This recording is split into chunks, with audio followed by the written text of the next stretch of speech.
Hey, what's up guys? Welcome to another Mage Knight highlights video. Today we're going to go through my 5 favorite skills for Tovak, obviously excluding motivation as usual. The first one I chose is double time, so once a turn move 2 during the day or move 1 at night. This obviously is a lot more useful when you get it early, but it can still be very useful in the late game. And yeah, when I started playing Mage Knight, I typically undervalued, I think, a lot of the movement skills, but just having a consistent move 2 during the day or move 1 at night is really useful, just in getting towards, if you get it early enough, getting towards the core tiles, and then just moving around the core tiles in the late game.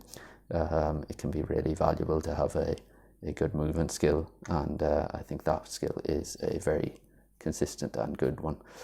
So the second one then is I don't give a damn. So once a turn, 1 card played sideways gives you +2 instead of +1. If it's an advanced action, spell, or artifact, it gives +3 instead.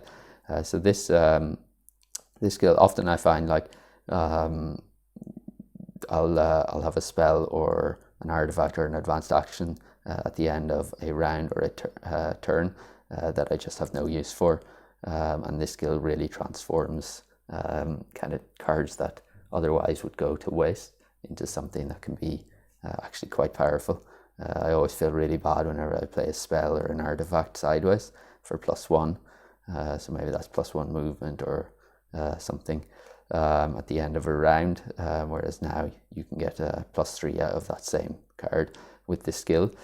So yeah, that's kind of one of the main reasons I really like that skill. It does transform what would otherwise be dead cards into things you can actually make quite a lot of use out of. So number 3 then is mana overload. Once a round, choose a color other than gold and gain a mana token of that color. Put this skill token in the center and mark it with another token of the same color. The first player who uses mana of that color to power a card that gives move, influence, or any type of attack or block gets +4 from that card and returns the skill to you face down. So yeah, this skill gives a lot of flexibility. Choose a color other than gold. So basically you can choose, you could get black if you wanted. And yeah, not only is that useful, or potentially useful on the turn you first use the skill, then you have the benefit the following turn of potentially getting +4. So yeah, this skill can be really powerful in the right situation, and it just offers so much flexibility.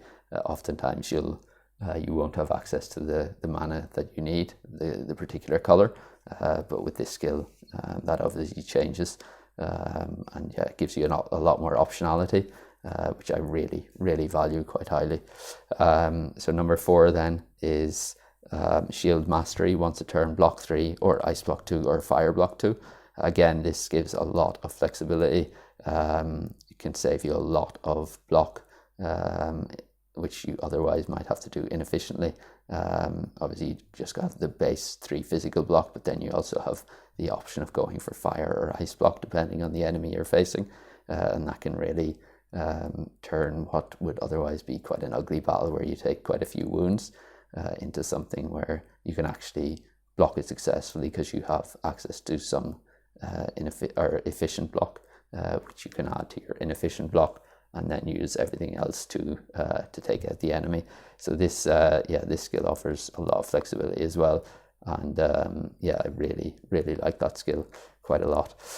And then the 5th one is Resistance Break. So once a turn, choose an enemy token. It gets armor -1 for each resistance it has to a minimum of 1.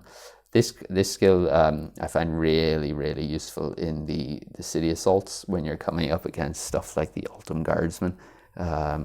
You know, they have all 3 resistances and 7 armor, and they're usually double, or if they're in a city, they're double fortified. This skill can potentially save you like 6 attack if all you have are inefficient attack, and it can be the difference between taking out an enemy and having to go back a second time. So yeah, basically getting to reduce their armor for each resistance they have. The worse the enemy you're facing, the stronger the skill kind of becomes. So yeah, it's an absolutely fantastic skill that I'll most likely going to choose if I'm going with Tovak. I would potentially take motivation probably above this, but this one is probably next on the list as one I'm probably going to take. Obviously, depending on the situation, but in the past I have found the resistance break skill to be incredibly powerful, and it's got me out of a number of tight spots in assaults on cities especially.